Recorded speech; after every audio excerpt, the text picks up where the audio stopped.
Avis favorable des membres du Conseil national de transition pour un certain nombre de projets de loi. On retient celui relatif à la ratification de l'ordonnance de l'accord de financement concernant le financement du projet de résilience urbaine de Bamako. Les détails à l'entame de ce journal.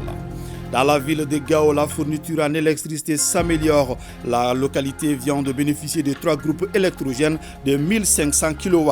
2 membres du gouvernement viennent de faire le déplacement pour s'assurer de l'arrivée de ces groupes électrogènes.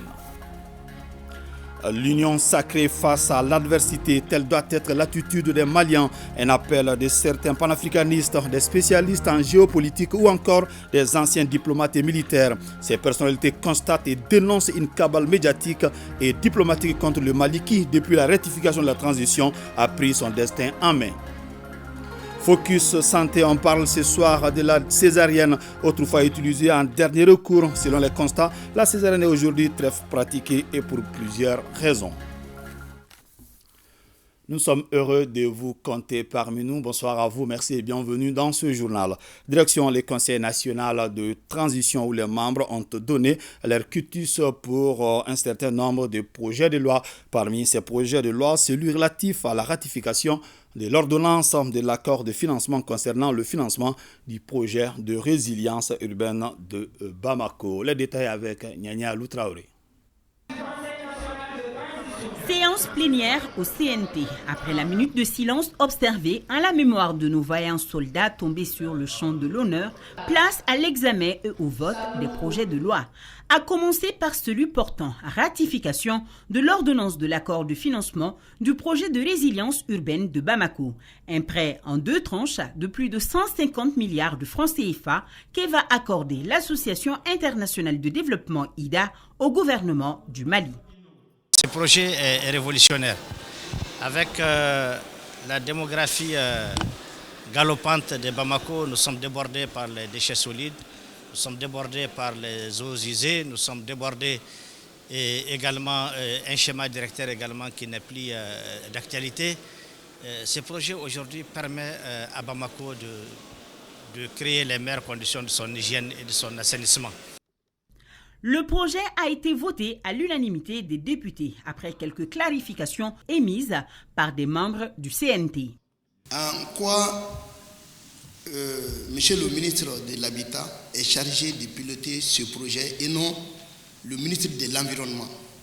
Vous savez, les problèmes que nous connaissons aujourd'hui et auxquels la ville de Bamako est confrontée sont dus en grande partie à l'urbanisation galopante. Les problèmes de gestion des déchets solides, de gestion des déchets liquides, d'hygiène, d'assainissement et aussi des manques d'infrastructures résilientes face aux catastrophes naturelles comme les inondations. Donc ces problèmes sont en grande partie causés par l'urbanisation galopante. Nous avons plusieurs départements ministériels qui sont impliqués dans le pilotage et dans le suivi de ces projets. Je voudrais demander à Bamako, est-ce qu'ils peuvent prêter ce projet à Gao? Sinon, est-ce qu'il aura en cours très rapidement un projet pareil pour Gao? Bamako est la ville qui mérite la première de ce projet. Mais il n'est pas dit que lorsque les situations les requièrent dans les autres villes, que nous n'allons pas penser à initier ce genre de projet ailleurs. C'est le ministère de l'Entrepreneuriat qui est porteur du deuxième projet de loi.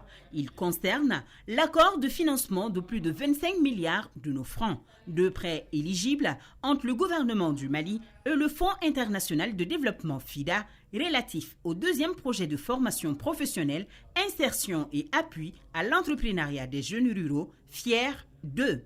Après le succès éclatant de la première phase, FIER 2 sera axé sur les opportunités de marché. Il y a eu FIER 1 qui s'est passé de 2014 à 2022 et ça a été concluant. Tous les acteurs concernés, même la Fédération nationale des jeunes ruraux, a dit que FIER 1 a été une réussite. Il y a eu beaucoup d'activités génératrices de revenus, beaucoup d'emplois ont été créés pour les jeunes ruraux. Donc après les audits, les études et les évaluations, nous avons pris la décision de faire un appel à projet. Et ce appel à projet, nous allons le faire C'est pourquoi FIDA a encore accepté de financer FIER 2. Après ces explications, des préoccupations ont été soulevées, notamment comment tenir compte du nouveau découpage, d'autant plus que certains anciens cercles sont devenus des régions maintenant. Comment le projet va être exécuté dans ce nouveau contexte? Nous avons cité les régions, les cercles, mais les cibles restent les mêmes. Même si un cercle est partagé entre deux nouveaux cercles, initialement on prend le cercle qui a été retenu, qui a été l'objet d'intervention dans la première phase. Quelles sont les activités génératrices de revenus qui ont été créées par les 12 505 jeunes ruraux? Nous avons financé des AGR et les AGR concernent l'embouche bovine. Ça a concerné au plus les femmes rurales. Ensuite, il y a le maraîchage, il y a l'aviculture, il y a l'artisanat, la transformation et il y a le commerce de céréales, le maïs. Nombre d'emplois créés par les 765 micro-entreprises, 6133 emplois directs salariés créés. La deuxième question, les 758 micro-entreprises rurales ont créé combien d'emplois? La première phase a été évaluée en termes d'impact, en termes de rapport d'achèvement et en termes d'audit. Donc il y a 3 rapports concernant la première phase qui sont disponibles. Et de surcroît, son Excellence, le président de la transition, le colonel Assimi Goïta, a instruit encore l'audit de la phase 1 avant le démarrage de la phase 2. Est-ce que la commission a pensé à faire une visite de terrain pour voir exactement les chiffres qui ont été donnés en termes d'activités génératrices de revenus créés et en termes de microfinance? Oui. Lorsque nous avons fait les écoutes, il a été convenu entre nous et le ministre de l'Entrepreneuriat que nous allons organiser des visites. Parce que normalement, on devrait nous déplacer d'abord pour évaluer FIER 1 avant d'adopter pour FIER 2. Ce n'est que partie remise. Le projet a été voté par 135 voix pour, 0 contre et une abstention à la grande satisfaction du ministre. Lors de cette séance plénière, des autres projets de loi ont été votés. Il s'agit respectivement du projet de loi portant ratification de l'ordonnance portant création de la compagnie malienne de textiles Comatex et le projet de loi portant ratification de l'ordonnance relative au projet d'appui au renforcement de la résilience des communautés à la base. Le point au cours de ce journal. Cet avis de convocation, le président du Haut Conseil des collectivités convie l'ensemble des conseillers nationaux à prendre part demain mardi 30 mai 2023 et jour suivant à la plénière d'adoption des textes de loi envoyés par le gouvernement pour avis à l'occasion de la tenue de la première session ordinaire de l'institution au titre de l'année 2023. La cérémonie d'ouverture de cette plénière est prévue à partir de 10h dans la grande salle de plénière de l'institution mise en place terminée 9h30. Le président du Haut Conseil des collectivités sait pouvoir compter sur la présence effective de tous. Je vous le disais dans les titres, depuis la rectification de la transition, le Mali a décidé de prendre son destin en main. Des réformes politiques et institutionnelles sont engagées pour refonder l'État. Une lutte implacable est menée contre les terroristes. À cela s'ajoute la diversification des partenaires, ce qui vaut une cabale médiatique et diplomatique contre le pays, constatent les panafricanistes, des spécialistes en géopolitique ou encore des anciens diplomates et militaires. Une situation qu'ils dénoncent et appellent les Maliens à l'union sacrée face à l'adversité. Grand angle de la relation signé Ibrahim Traoré. Le Mali fait-il face à un acharnement médiatique et diplomatique ? Tout porte à le croire, selon plusieurs observateurs de la scène politique nationale et internationale. Le pays, engagé dans une lutte implacable contre le terrorisme et dans un processus de refondation de l'État, a fait le choix de diversifier ses partenaires. Un choix inadmissible pour certains pays. Au quotidien, des stratégies sont mises en œuvre pour discréditer les autorités de la transition et saper le moral des forces de défense et de sécurité. Ces spécialistes en géopolitique n'est pas surpris par ce qu'ils qualifient de jeu d'intérêt. Aujourd'hui, dans le Sahel, vous avez les États-Unis, l'Union européenne avec la France, la Russie, l'Iran, la Turquie, la Chine, l'Inde et les autres, comme ils peuvent, les pays arabes, ainsi. Tout le monde est là pour jouer. Et l'Occident, c'est toujours la théorie du chaos. Il faut s'aimer les troupes et venir se porter en pompier, sapeur-pompier, et qui vient pas pour éteindre le feu, mais pour contrôler le feu. Ils se battent pour le vol, ils se battent pour la rapine, ils se battent pour le brigandage, ils se battent pour le gangstérisme contre les populations paisibles que nous sommes, parce que nous gérons notre sous-sol fabuleux que nous avons.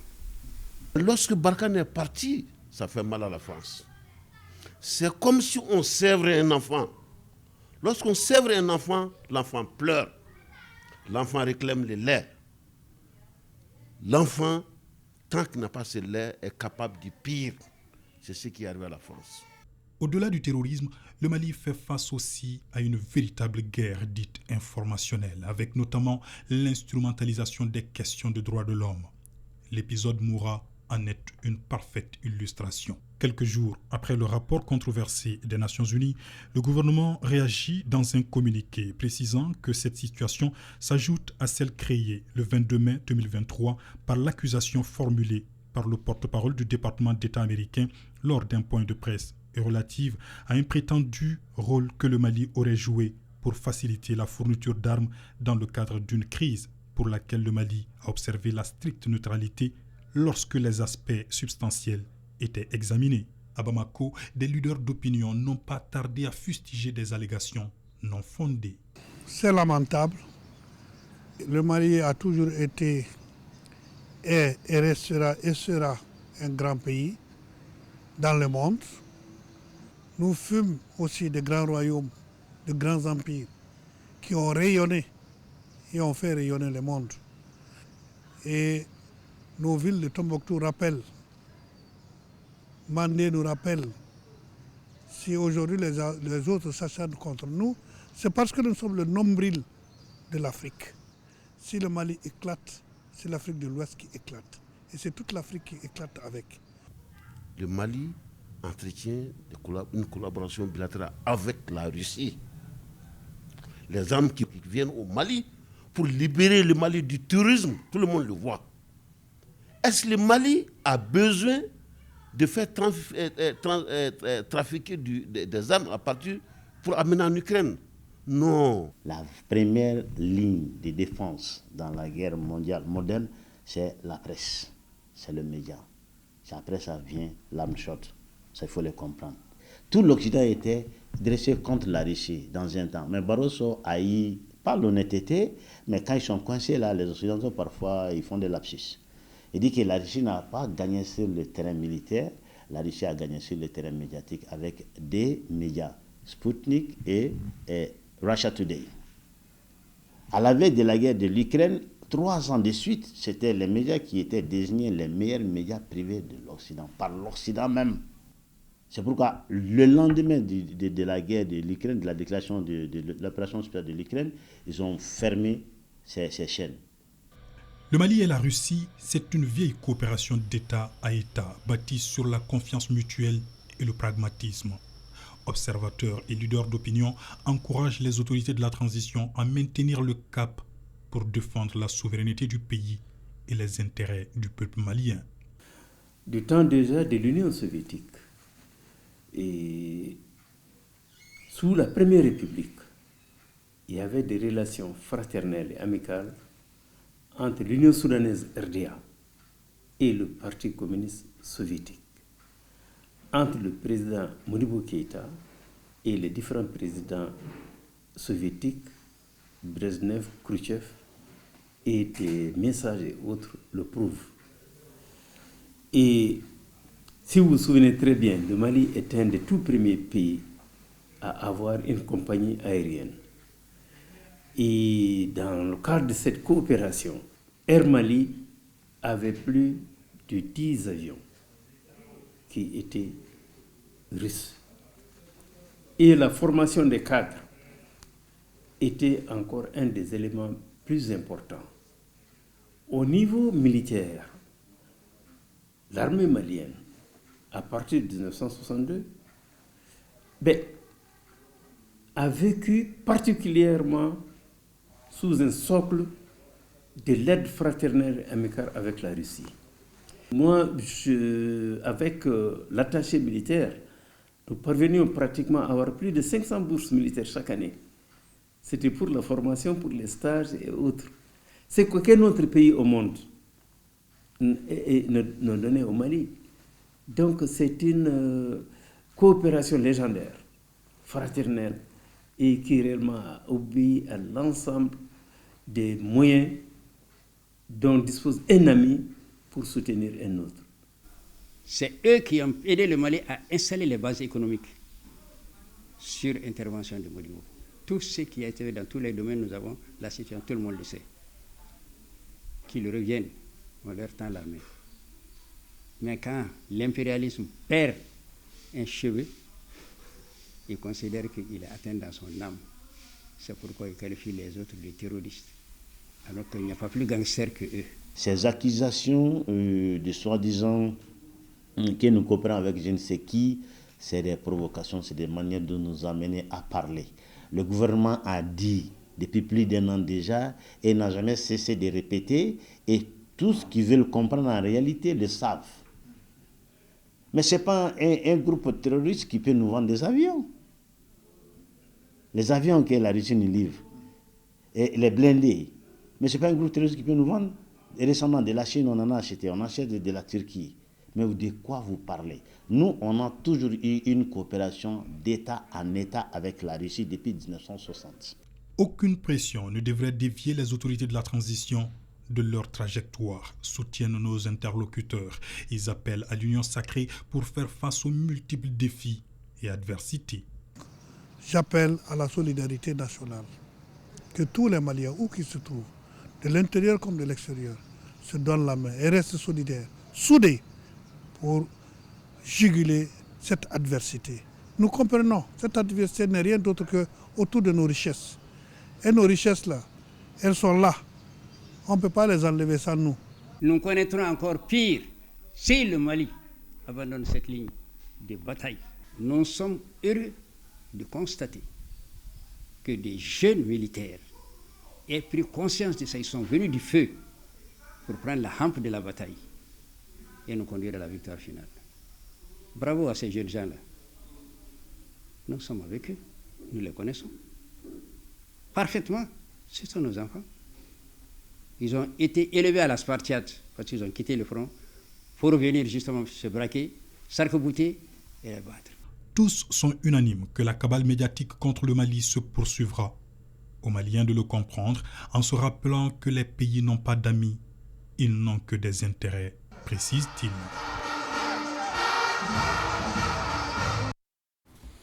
Des intérêts, effectivement. Certificat d'aptitude professionnelle CAP, session 2023. Les candidats inscrits au titre de l'année scolaire en cours ont débuté ce lundi les épreuves écrites lancées par le ministre de l'Éducation nationale. Le reportage de Fadema Keïta avec la voix de Mohamed Kayantao.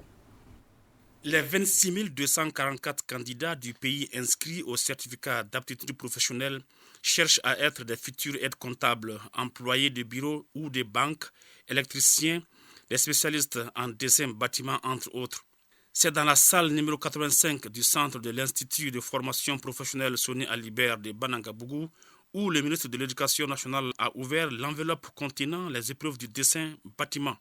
L'organisation, elle est aussi à la hauteur parce que nous avons constaté tout à l'heure que dans les classes, les candidats sont à l'aise, ils sont bien installés. Les surveillants, ils sont là également. Donc nous pensons que nous venons d'ouvrir la première enveloppe pour ce qui concerne la série dessin et bâtiment. Nous pensons aussi que pour les autres, parce que dans ce centre, il faut le rappeler, il y a la série électricité, il y a les séries dessin bâtiment, la série maçonnerie et la série mécanique auto. Donc nous pensons que dans la plus grande sérénité et dans la plus grande transparence, les examens du CAP aussi vont se dérouler sur l'ensemble du territoire national. Donc nous avons exhorté les candidats, au nom du président de la transition, le colonel Assimi Goïta, et du Premier ministre, le docteur Choukal Kokalamaïga, de prendre les examens au sérieux. Au centre de l'Institut de formation professionnelle Soni Alibert de Banankabougou, tout comme dans les autres de l'Académie d'enseignement de Bamako, rive droite, les épreuves ont débuté sans incident majeur. Ici, nous avons 668 candidats avec 45 surveillants. Donc la particularité d'ici, c'est qu'il y a 50 candidats dans chaque salle. Donc nous avons 14 salles. Pour l'instant, il n'y a pas d'incident. Tout s'est bien déroulé. Il y a quelques candidats qui ont des difficultés parce qu'ils n'ont pas de pièces d'identité. Mais nous avons dit d'apporter au moins une pièce qui permet de les identifier. Et même ça, ils n'ont pas. Donc ce sont ces candidats que vous voyez circuler là. On les a mis à la porte tout de suite. Sur toute l'étendue du territoire national, ils sont 26 244 candidats répartis entre 81 centres. 3 groupes électrogènes de 1500 kW pour la ville de Gao. Ces générateurs visent à améliorer la fourniture en électricité dans la cité des Askia. 2 membres du gouvernement en mission à Gao se sont rendus à la centrale pour constater l'arrivée de ces groupes électrogènes, escortés bien sûr par les FAMA de Mopti. Les groupes électrogènes ont été également présentés au 2e adjoint au maire de la société civile de Gao, Agali Agagissa. En marge de la mission de vulgarisation du projet de constitution dans la cité des Askia, le ministre en charge de la communication, Haruna Mamadou Touré, et son collègue, colonel-major Ismaël Ouagé, en charge de la réconciliation, se sont retrouvés à la centrale thermique de Gao. Objectif, constater de visu l'arrivée de 3 groupes électrogènes. La question de l'électricité à Gao est une question qui préoccupe les plus hautes autorités de la transition et la direction générale de EDMSA. C'est pourquoi vous avez constaté parmi nous la présence du ministre de la Réconciliation et celui de la communication pour la réception de ces 3 groupes de 1500 kVA chacun. 24 heures après cette visite des ministres, les groupes ont été présentés au 2e adjoint au maire et au président de la société civile, Soumaïlou Soumaré. Nous remercions infiniment nos autorités pour avoir envoyé ces groupes-là afin de soulager nos difficultés. C'est le résultat de toute la lutte de la jeunesse de Gao, de toute la population de Gao. Beaucoup de choses avaient été demandées, mais les résultats commencent à tomber. Vraiment, nous sommes soulagés. Nous pensons que dans les tout prochains jours, la situation va s'améliorer. Nous allons appeler à la sagesse de toute la population de Gao, de la jeunesse de Gao, de la société civile. Il y a quelques jours déjà, il y avait une grande manifestation à Gao pour réclamer l'eau, l'électricité, les services financiers. Mais dans tous les cas, on a vu une trace aujourd'hui par rapport à l'électricité. On ne peut que les remercier et toutes les bonnes volontés qui sont engagées, espérant que demain sera encore mieux qu'aujourd'hui. Ces générateurs pourront certainement alléger la souffrance des populations en attendant d'autres actions prévues par les autorités. Une fois que ces 3 groupes-là vont être installés et mis en service, la souffrance des populations va être atténuée. Et j'ai eu à le dire, la direction générale est en train d'entreprendre d'autres actions qui vont permettre d'améliorer considérablement la desserte de l'électricité à Gao. Ces groupes seront installés certainement dans les jours à venir pour réduire les rythmes de délestage dans la ville de Gao.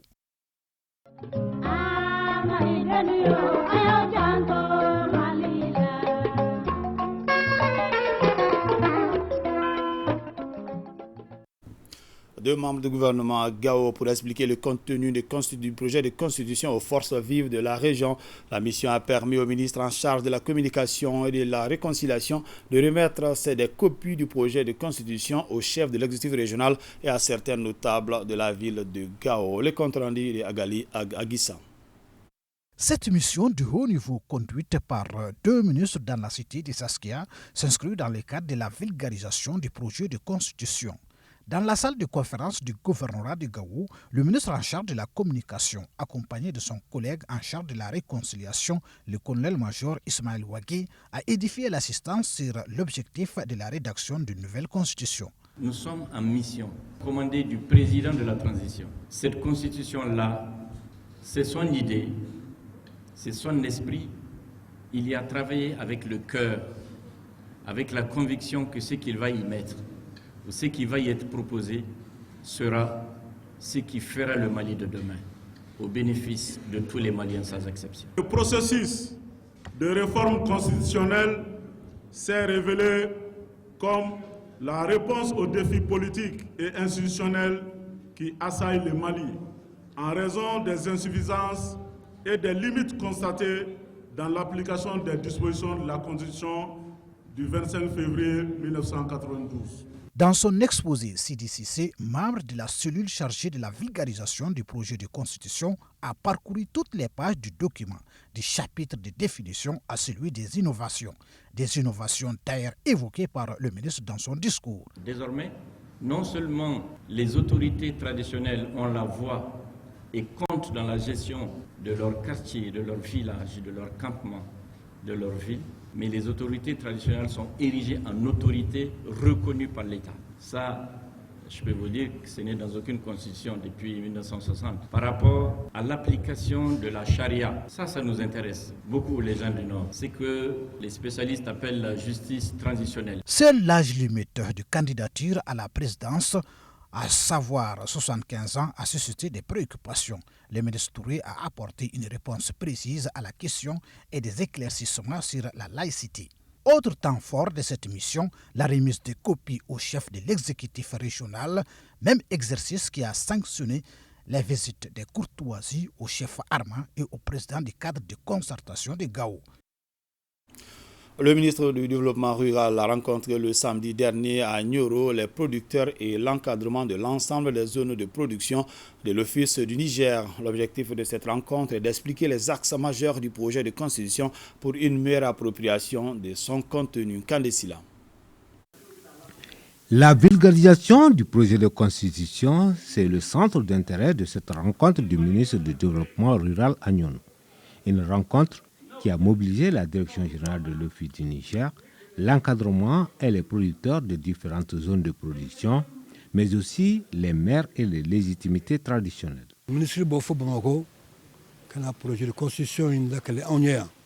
C'est une première qu'un ministre vient ici pour nous parler d'un projet de constitution. Avant, le président Assimi nous avait conviés pour le même exercice. Ce projet de constitution qui émane de la volonté populaire issu des Assises nationales de la refondation a été largement expliqué par le conférencier Dr Sori Keita, expert, ainsi que par le ministre et sa délégation. Les points saillants relatifs à la laïcité, la problématique des langues nationales, la promotion de nos valeurs culturelles ou les notions liées à la citoyenneté, à la protection de l'environnement ont été largement expliquées et débattues. Moi, je pense que ce projet répond favorablement aux aspirations des producteurs. Et surtout, dans la zone office du Niger, nos piliers sont surtout les légitimités traditionnelles. En un mot, les chefs de village avec qui nous travaillons. Nous approuvons l'initiative du projet de constitution et nous sommes mobilisés pour aller voter. Pour le ministre du Développement rural, ce document cadre qui détermine les bases de la refondation du Mali est une chance. Il invite alors aux citoyens de s'exprimer librement. L'adoption de cette constitution qui pourrait permettre à notre pays d'être vraiment souverain sur tous les plans.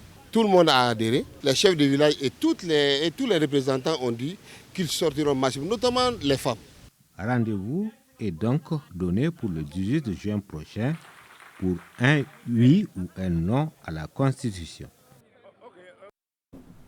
Parlons à présent de cette session d'appropriation du projet de constitution initié par le ministre de la Jeunesse et des Sports chargé de l'instruction civique et de la construction citoyenne à l'intention des cadres de son département. La rencontre s'inscrit dans la dynamique de vulgarisation entreprise par le département en charge de la jeunesse. Aridou Matina.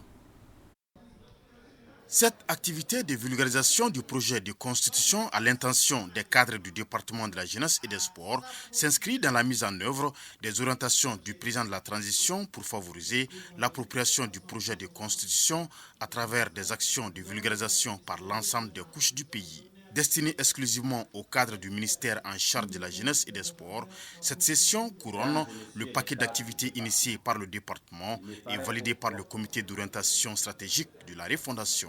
L'occasion est opportune pour moi de saluer en mon nom propre et au nom de vous toutes et de vous tous la clairvoyance du président de la transition, chef de l'État, le colonel Assimi Goïta, qui a mis au cœur de l'action gouvernementale un ensemble de réformes toutes importantes, dont la réforme de la Constitution.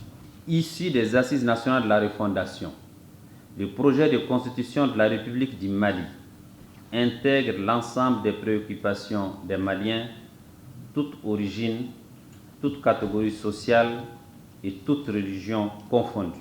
Avec comme thème vulgarisation du projet de constitution de la République du Mali, il s'agit à travers la session d'amener les agents du ministère à contribuer activement et efficacement à la vulgarisation du projet auprès des cibles du département.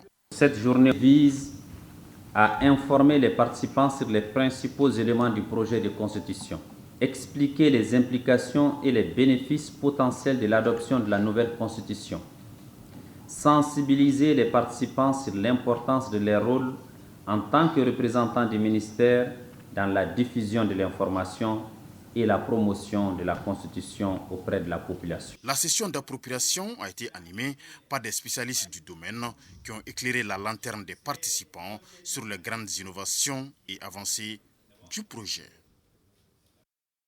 Le ministre des Affaires étrangères et de la coopération internationale continue son périple. Abdoulaye Diop était le week-end dernier au Gabon, une occasion pour lui d'expliquer à la forte communauté malienne le bien fondé du projet de constitution. Quant aux autres pays, les ambassadeurs se sont prêtés au même exercice à travers des panels. Boubacar Kanouté.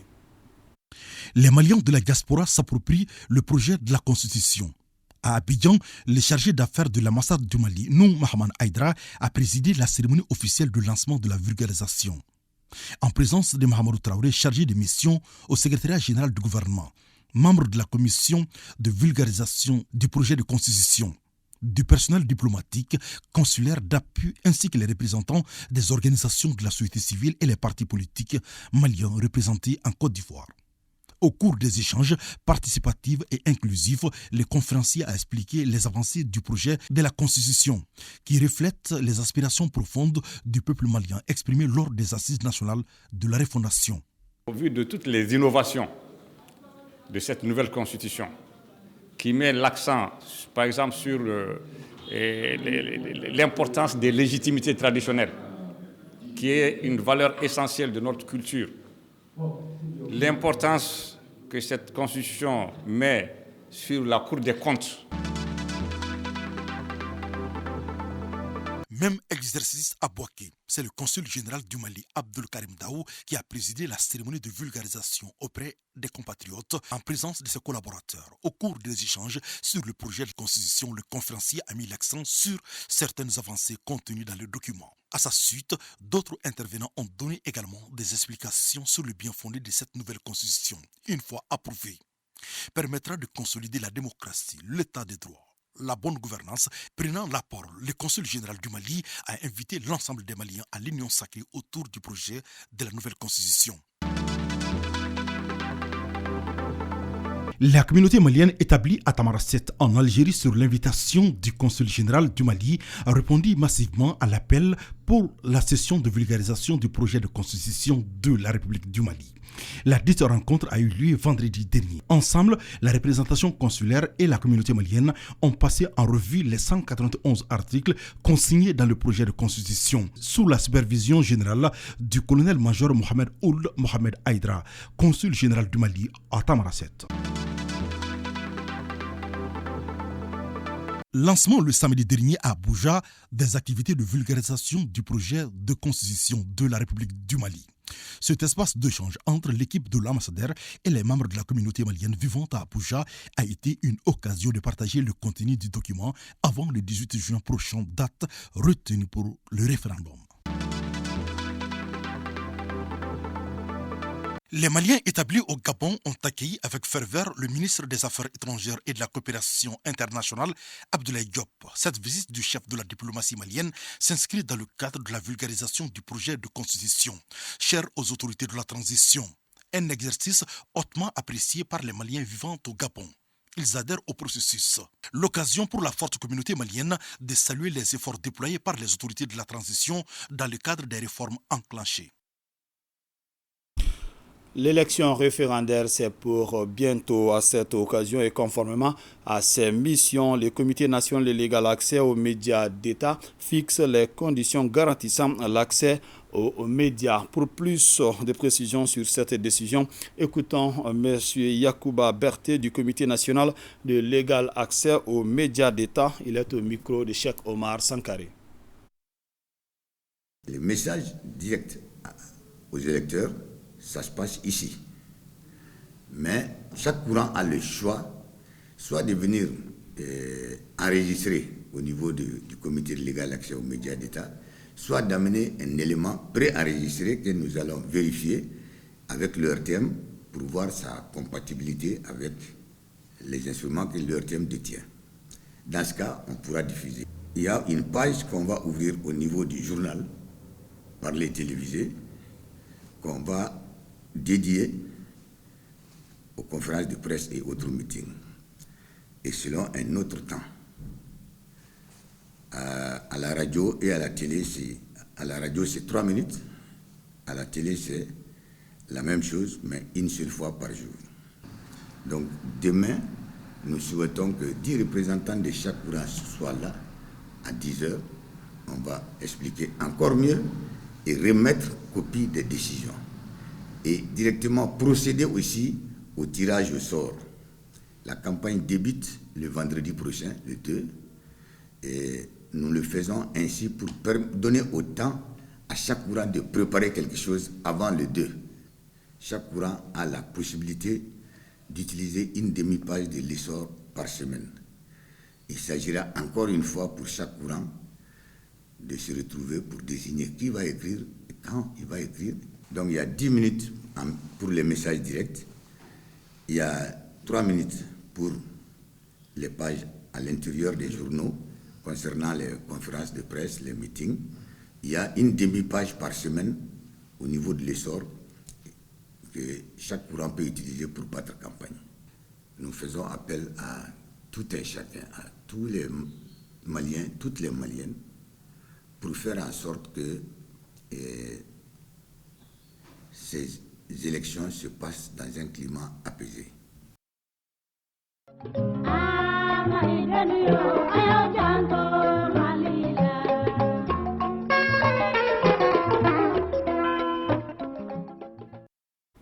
À présent, ce communiqué dans le cadre de l'organisation de la campagne médiatique de l'élection référendaire du 18 juin 2023, le président du Comité national de l'égal accès aux médias d'État convie en réunion les représentants des 2 courants, les courants du oui, les courants du non, le mardi 30 mai 2023 à 10h au siège de l'organe sur la route de Koulouba. Hors du jour, tirage au sort de l'ordre d'enregistrement et de diffusion des messages de campagne.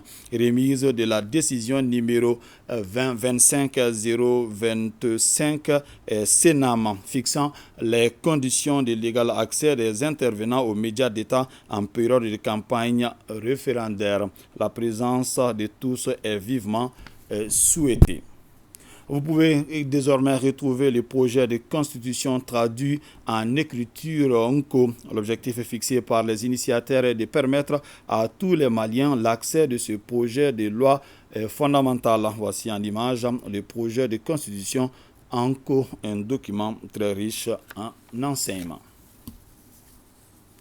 La Maison de la Presse, en partenariat avec le PNUD, la MINUSMA et l'ONU-FEMM, apporte sa contribution au processus électoral en cours. Elle vient en effet d'organiser une table ronde avec les médias de la région de Mopti sur le renforcement du dialogue et la prévention des conflits et violences liés au processus politique au Mali. Boubacar Sankaré. C'est une table ronde qui regroupe une quarantaine d'hommes de médias de l'ancien découpage de la région de Mopti. Elle a pour but d'engager véritablement la réflexion sur une stratégie des médias, sur la prévention et l'atténuation des conflits liés aux élections dans le cadre du processus électoral en cours. Ces initiatives s'inscrivent en droite ligne des mesures envisagées par les plus hautes autorités de la transition en faveur d'une refondation de notre cher Mali. Déjà, le ton est donné avec la convocation du collège électoral. Le 18 juin prochain, nous sommes appelés aux urnes pour le référendum autour du projet de constitution. Pendant 2 jours, les participants vont se familiariser avec les modules suivants. On fera le bilan des élections pendant ces 20 dernières années. On va tirer les leçons de ces élections. Et on va parler aussi du bilan des médias dans la couverture médiatique.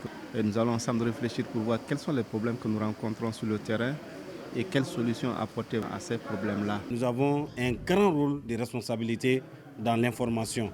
L'information, il ne faut pas qu'on se base également sur les rumeurs. Cette initiative de la Maison de la Presse et de l'URTEL s'inscrit dans le cadre de la mise en œuvre du PAREM, projet d'appui aux réformes et aux élections au Mali. Un projet porté par le PNUD, la MINUSMA et ONU Femmes et financé par le Fonds de consolidation de la paix des Nations Unies. Retour au Conseil national de transition où deux autres projets de loi ont été votés aujourd'hui lors d'une séance plénière. Il s'agit respectivement du projet de loi portant ratification de l'ordonnance portant création de la compagnie malienne des textiles Comatex et le projet de loi portant ratification de l'ordonnance relative au projet d'appui au renforcement de la résilience des communautés de base. Nyanya Loutraouri. Au CNT, les échanges ont été longs sur le projet de loi qui ratifie l'ordonnance portant création de la compagnie malienne des textiles Comatex.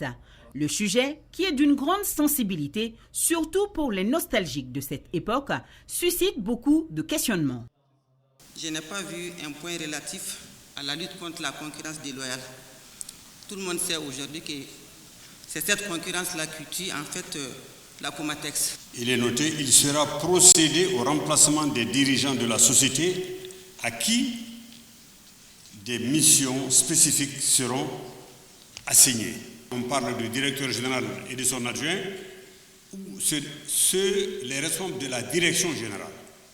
Dans les rapports produits par la Commission, je ne vois pas la dotation d'un organe de communication et de promotion de vente en ligne. C'est la Commission des industries qui, dans son rapport, a édifié les membres du CNT sur ce projet de loi de relance de la compagnie nationale. Pour ce qui est la rénovation, je pense que cela doit aller de soi. Si nous voulons relancer les activités, rendre la société compétitive et le sort des anciens travailleurs, je crois que tous les travailleurs ont intégré la société. C'est pourquoi on parle de paiement d'arriérés. Le ministre du Développement rural, Modibo Keïta, représentant son collègue en charge de l'industrie et du commerce, Mahmoud Ould Mohamed, rassure quant à ses inquiétudes de taille. Toutes les dispositions sont prises pour déjà les dettes sociales, pour qu'on les paye et pour qu'on maintienne les travailleurs qui sont déjà dans cette entreprise. Cette ouverture, rien à faire, elle va avoir lieu si on veut que la Comatex continue à vivre, parce que la Comatex ne peut pas rester sous perfusion de l'État permanemment. La lutte contre la concurrence déloyale. Cette concurrence déloyale, elle existe et elle a été à la base de l'échec de beaucoup de nos entreprises. Il y a beaucoup de réformes qui sont en cours aujourd'hui qui pourraient nous aider à pouvoir maîtriser la valeur en douane. Les 140 membres du CNT disent oui au projet de loi de relance de la Comatex. Ils ont également donné leur feu vert au projet de loi portant ratification de l'ordonnance relative au projet d'appui au renforcement de la résilience des communautés de base. Le présent projet vise spécifiquement à réduire la vulnérabilité des populations face aux chocs climatiques potentiels et renforce la résilience des populations par la diversification économique d'innovation et de main-d'œuvre. Pour son exécution, le Fonds africain de développement accorde au Mali un prêt de plus de 20 milliards de francs CFA. Les populations à la base sont les plus nombreuses et c'est les plus pauvres aussi. Et ces populations sont confrontées vraiment à tous les risques climatiques, la sécheresse. Donc ce projet-là est vraiment pour les aider à renforcer leur résilience. Comment parvenir au chiffre 11 milliards 784 millions de francs CFA à l'année des croisières 2031? Et peut-il ne pas y avoir d'autres conséquences pour que ce chiffre n'y ait pas? Ma deuxième question est de savoir quel est exactement le nombre d'emplois directs créés. Monsieur Modibo Keïta retrouve sa casquette de ministre de Développement rural pour répondre aux multiples interrogations soulevées dans la salle. Nous ne pouvons pas vous donner de façon précise la composition des 11 milliards, mais c'est la somme de ces valeurs de la production à la transformation, à la commercialisation. Et l'ensemble des acteurs qui travaillent. Parce que lorsqu'on produit aussi, il y a des actions d'autres activités connexes, notamment les transports, notamment beaucoup d'autres choses qui viennent, qui aussi, eux aussi, ils ont des revenus. Le résultat des votes enregistrés est de 137 pour, 1 contre et 0 abstention. Le paysage politique malien s'agrandit. La nation commune avance NCA est née. La nouvelle formation politique vient de tenir son premier congrès constitutif. La NCA, qui soutient la transition et les projets de constitution, a un bureau de 59 membres dirigé par Chekna Kamara. Mohamed Kantao. La nation commune avance, en abrégé NCA, est un nouveau parti politique malien. Composé de toutes les corporations, la nouvelle formation politique a été mise sur les fonds baptismaux ce samedi à Bamako. Et c'est à travers une mobilisation de taille à la hauteur de l'événement. Outre les congressistes et sympathisants des 6 communes de Bamako, de l'intérieur du pays, de la Guinée, de la Côte d'Ivoire, de l'Angola, de la France et des États-Unis, ce premier congrès de la NCA regroupe les responsables d'autres partis politiques et associations. Aujourd'hui, avec les Malikoura, nous osons rentrer dans une démocratie à la malienne. Nous sommes très heureux aujourd'hui de voir la classe politique libératrice, souverainetrice du Nouveau Mali s'agrandir avec la NCA. Permettez-moi de leur souhaiter bon vent. La NCA soutient la transition et adhère au projet de constitution, une façon aussi d'apporter sa contribution à la refondation de l'État, le Malikoura. Considérant la montée en puissance des femmes, considérant le retour progressif de la paix et de la sécurité dans notre pays, considérant les mesures d'accompagnement de nos plus hautes autorités pour assurer la sécurité alimentaire et un mieux-être à nos populations, considérant la volonté réaffirmée du peuple malien lors des assises nationales de la refondation en faveur d'une nouvelle constitution, le Congrès affirme son soutien total aux principes fondamentaux des plus hautes autorités du Mali. L'instance dirigeante de la NCA est composée de 59 membres, un bureau présidé par Chekne Kamara. Le logo du NCA est un cheval blanc au galop, symbole de voyage et de conquête, dans un fond jaune, symbole de lumière, entouré de bandes circulaires vertes qui symbolisent la prospérité, la renaissance. C'est dire que cette aventure politique à laquelle vous convie le NCA est pleine de promesses. Le passage des pionniers et l'exécution de l'hymne national ont constitué des temps forts de la journée. Une minute de silence a également été observée en la mémoire de toutes les victimes des différents événements qui se sont déroulés dans le pays. Parlons à présent de la cérémonie de lancement des activités de l'association pour la promotion des producteurs ruraux du Mali, APRM Soro Kewale. Fantama Magnantao. L'Association pour la promotion des producteurs ruraux du Mali, APPRM, en langue nationale Soro Kewale, lance ses activités en ce jour pour contribuer au développement et à l'émergence de l'agriculture malienne.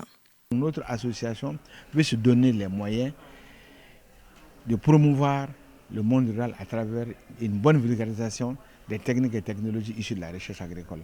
L'intérêt de notre rencontre, nous avons jugé nécessaire de regrouper l'ensemble des acteurs, des producteurs, et tous les acteurs de la profession agricole, y compris les anciens ministres dévanciers, pour venir partager avec eux l'objectif de notre association et les inviter à nous soutenir pour promouvoir le producteur malien. Selon le directeur de l'IPR IFRA, l'APPRM vise la vulgarisation de l'adoption des bonnes pratiques agricoles en tenant compte des facteurs de changement climatique et la préservation de l'environnement. La création de cette association avec ses objectifs permettra non seulement de briser le mur de cloisonnement qui sépare la vulgarisation à la recherche scientifique, mais aussi renforce votre mérite et démontre votre endurance et votre courage. Je ne doute point que vous ne ménagerez aucun effort pour soutenir l'élan de cette association dans les différents domaines du développement rural et de l'environnement. J'invite les institutions de recherche, les services techniques de l'État, les fournisseurs d'intrants et autres acteurs du développement rural et de l'environnement à un accompagnement et à une collaboration mutuellement avantageuse avec la dite association. L'Association pour la promotion des producteurs ruraux du Mali, APPRM, Sorokewali, a été créée le 28 octobre 2021 par les jeunes diplômés en maîtrise de vulgarisation agricole de la 15e promotion 2016-2020 de l'IPR IFRA de Katibougou. Les membres du comité de pilotage du projet d'amélioration de l'accès à l'eau potable et à l'assainissement à PECAC dans la région de Koulikoro viennent bien sûr de tenir sa première session ordinaire. Objectif, s'assurer de la validation du rapport des résultats 2022 et la planification opérationnelle et financière pour l'année 2023. Ousmane Koïta. Il s'agit, à travers cette première session ordinaire du comité de pilotage du projet d'amélioration de l'accès à l'eau potable et à l'assainissement PEPAC dans la région de Koulikoro, d'échanger, de discuter et de valider le rapport sur les résultats obtenus en 2022. C'est aussi l'occasion pour les administrateurs de se pencher sur la planification opérationnelle et financière de 2023. Le PEPAC, on travaille à deux niveaux. Au niveau de l'eau potable dans toute la région de Koulikoro, même l'ancienne région de Koulikoro. Ça, on travaille au niveau eau potable. On fait des adductions d'eau potable, on a fait des latrines, on fait tout ce qui est ingénierie sociale. Et puis on a un volet au niveau de la ville de Koulikoro où là on travaille dans l'assainissement. On a d'ailleurs construit une station de traitement des boues de vidange et on appuie la mairie et les acteurs locaux dans la mise en œuvre de la filière de gestion des eaux usées. Les autorités régionales présentes à ce comité de pilotage ont profité de cette première session pour inviter les acteurs du processus à plus d'engagement pour l'atteinte des objectifs du développement durable, les ODD. L'année 2023 constitue une période de charnière pour la mise en œuvre du PEPAC et l'accompagnement des acteurs dans l'exploitation des investissements déjà réalisés, de s'assurer de la durabilité des infrastructures réalisées. C'est pourquoi j'invite toutes les parties prenantes à redoubler d'efforts et à œuvrer au système pour améliorer durablement l'accès à l'eau potable et à l'assainissement et assurer le bien-être des populations dans la région de Koulikoro. Prennent part à cette rencontre les membres du comité de pilotage, les personnes et ressources de l'administration, la direction nationale et des experts de Enabel.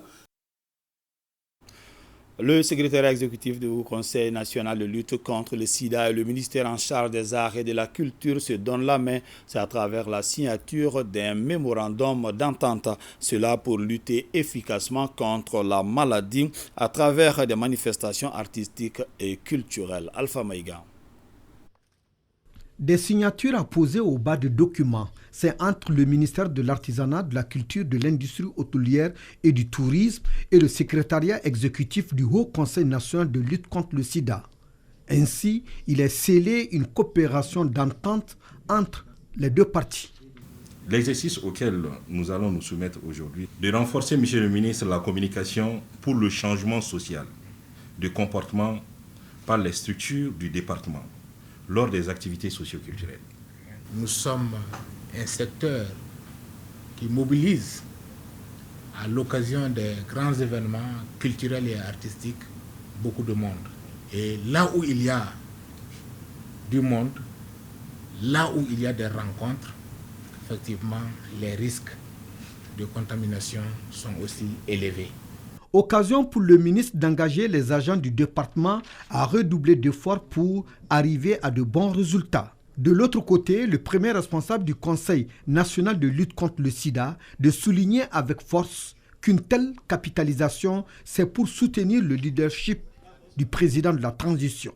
À travers ce mémorandum, un point essentiel, une recommandation essentielle du chef de l'État, mettre en place un mécanisme de financement endogène et souverain dans le cadre de la lutte contre le VIH. Pour renforcer votre département, renforcer le secrétariat exécutif afin de pouvoir lutter contre le VIH dans votre secteur.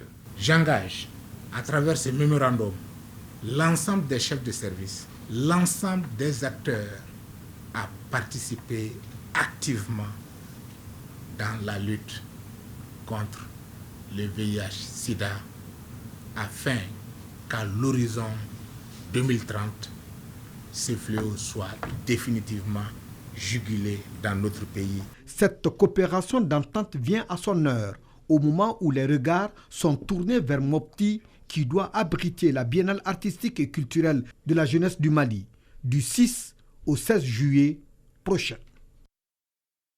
Lancement à Tominian dans la région de San, des activités de réalisation d'infrastructures socio-économiques de base au compte du projet Jeunesse et Stabilisation PROSEJ. Il s'agit de la construction et la réhabilitation et l'équipement bien sûr d'une 50aine d'infrastructures au profit des populations des régions de Ségou, Mopti et San. Drissa Kone pour les détails. C'est une série d'activités que le programme Jeunesse et Stabilisation PROJES s'apprête à mener dans les régions de Ségou, Mopti et San. Il s'agit de 38 projets de réalisation et de réhabilitation et 11 projets d'équipement. Sur les 49 projets, 27 sont prévus dans 5 communes du cercle de Tominian. 4 projets d'équipement de structures de santé, 5 projets de construction, réhabilitation et équipement de structures éducatives, 2 projets d'équipement marchand, 2 projets d'affranchissement avec la réalisation de radiers, 3 projets de réalisation et d'équipement de structures pour les jeunes, 4 projets de renforcement de structures administratives, 2 projets de réalisation de structures de communication de proximité, 4 projets hydrauliques et 1 projet d'équipement de jeunes acteurs économiques. Ces activités terminées, les populations auront accès aux infrastructures socio-économiques de base dignes du nom. Un motif de satisfaction pour le gouverneur qui a visité le marché à bétail de Tominian avant de procéder à la pose symbolique de la première pierre de la maison des jeunes de Tominian en chantier. Avec cette réalisation de la maison des jeunes, une salle de réunion de 60 places et des bureaux pour les jeunes. Donc nous avons visité aussi avant d'arriver ici le marché à bétail, qui est un peu en dehors de la ville, dont la réalisation est aussi bien qu'ici, va s'étendre sur une durée de 5 mois. Cette initiative du projet est financée par l'Union européenne et mise en œuvre par la GZ à travers des opérateurs de mise en œuvre dont Egypte Afrique. La cérémonie a été agrémentée par une prestation de la compagnie Nama, financée par le projet. Et cette annonce, l'ONG espagnole MZC accompagne la politique de l'État en rapport avec la promotion de la santé communautaire. Ainsi, 11 CSCOM ont bénéficié de plusieurs actions à travers son projet renforcement de l'accès au système de santé publique, notamment pour les femmes et les filles dans le district sanitaire de Ouelessebougou sur la base de l'aspect prévention. Vous pourrez donc suivre après ce journal et magazine sur les actions du MZC dans la zone de Ouelessebougou. La Bibliothèque nationale a abrité la cérémonie d'ouverture des Journées internationales du livre. Le thème retenu est « Place et rôle du livre dans le processus de la refondation ». Ibrahim Kaou Konaté. Une nation qui ne lit pas est une nation qui se perd, a-t-on l'habitude de dire. Ces journées permettront de susciter le goût de la lecture chez les scolaires et universitaires. L'objectif principal, c'est d'exposer nos productions au public malien. Le public malien doit venir constater d'abord qu'il y a des livres qui existent, les constater de visu, s'en procurer, donc en les acheter et aller lire, comprendre ce qui se trouve dans ce livre. Parce que quelqu'un a dit, pour cacher quelque chose en africain, il faut mettre dans un livre. Le livre a-t-il une place dans le processus de refondation du Mali? Et quel rôle y joue-t-il? Lorsqu'on pose une question, Yambo l'a dit, la question contient sa réponse. Vous l'avez, mais nous allons la partager. À la première question, je réponds par un grand oui. Quant à la deuxième question, je procéderai par petites touches pour vous proposer ma vision et en retour l'enrichir avec les vôtres. Ces journées offrent également l'occasion aux éditeurs, écrivains et lecteurs de se retrouver et d'échanger. Si 60 ans après, on a eu besoin de parler de refondation, peut-être qu'il y a 60 ans, on a perdu le livre. Sinon, pendant ces 60 ans, si on avait encore le livre, peut-être qu'aujourd'hui, on ne parlerait pas de refondation, on aurait dû être dans un autre registre. Grâce aux autorités, le secteur connaît des avancées notoires, notamment avec l'élaboration de la politique nationale du livre et de la lecture. Parmi les actions phares de la refondation du Mali figure en bonne place la réglementation du secteur du livre et de l'édition. L'élaboration d'un document de politique nationale du livre et de la lecture s'inscrit dans ce cadre. Le projet de politique nationale du livre et de la lecture est validé à l'issue d'un atelier il y a quelques mois, a impliqué dans le cadre de son élaboration tous les acteurs du secteur du livre. Pendant 5 jours, des foires d'exposition et des activités d'animation autour du livre seront organisées à la Bibliothèque nationale. Voilà pour le premier intervenant de ce reportage qui vient de terminer. Il fallait lire Amidou Konaté au lieu de Habib. Point Covid du jour, les services de santé n'ont enregistré aucun cas positif sur 46 tests réalisés, 0 patient guéri et 0 décès. À ce jour, aucun patient n'est sous traitement. Elle était pratiquée à l'accouchement par voie basse. Si cette voie devient impossible, elle peut aussi être pratiquée en urgence pour sauver la mère ou l'enfant. Il s'agit de la césarienne, autrefois utilisée en dernier recours. La césarienne est aujourd'hui très pratiquée pour plusieurs raisons. Qu'est-ce qui explique cet état de fait? On en sait plus avec Brakissa Ouattara. La césarienne est une intervention chirurgicale pratiquée lorsque l'accouchement par voie basse n'est pas possible, ou encore lorsque cet accouchement risque de mettre en danger la santé de l'enfant ou de la future maman. Elle peut être soit programmée à l'avance durant la grossesse ou décidée en urgence au moment de l'accouchement. Par exemple, si la femme a un bassin rétréci, c'est-à-dire que le bassin, c'est le canal par lequel, en tout cas, le fœtus traverse lors de l'accouchement. Si ce bassin n'est pas dans les limites normales, c'est rétréci, le médecin peut juger avec la femme, de dire que, en tout cas, cet accouchement n'est pas possible par les voies naturelles. On peut procéder à la césarienne. Il y a bien sûr d'autres indications. Par exemple, si la maman a une certaine pathologie, comme l'hypertension artérielle sévère, ou alors s'il y a d'autres pathologies comme le diabète, où on voit qu'il y a trop de risques par rapport à la voie naturelle, donc on peut procéder à la césarienne.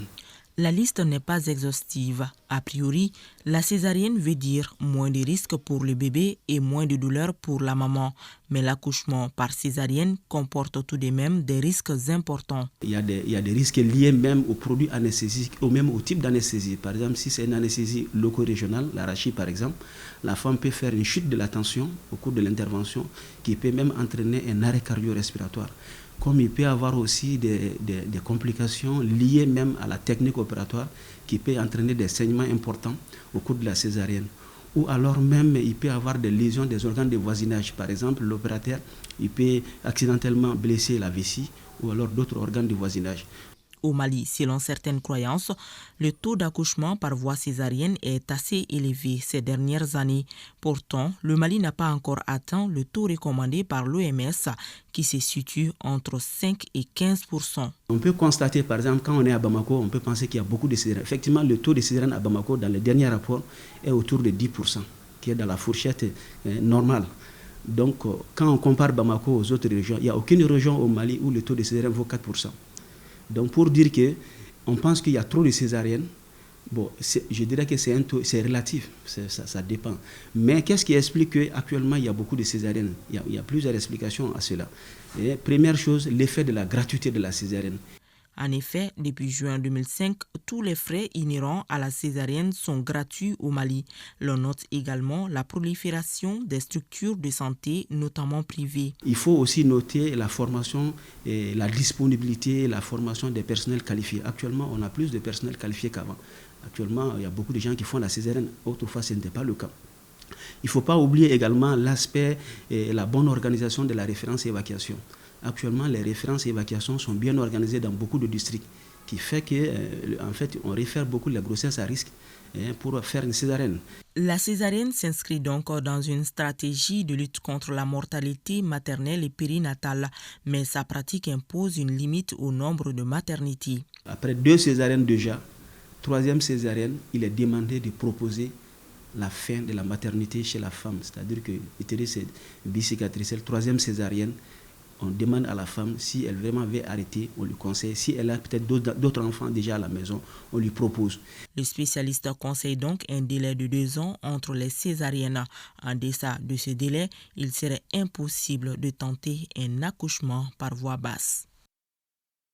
Ainsi prend fin cette édition. Merci de l'avoir suivi. Que le bon Dieu nous protège.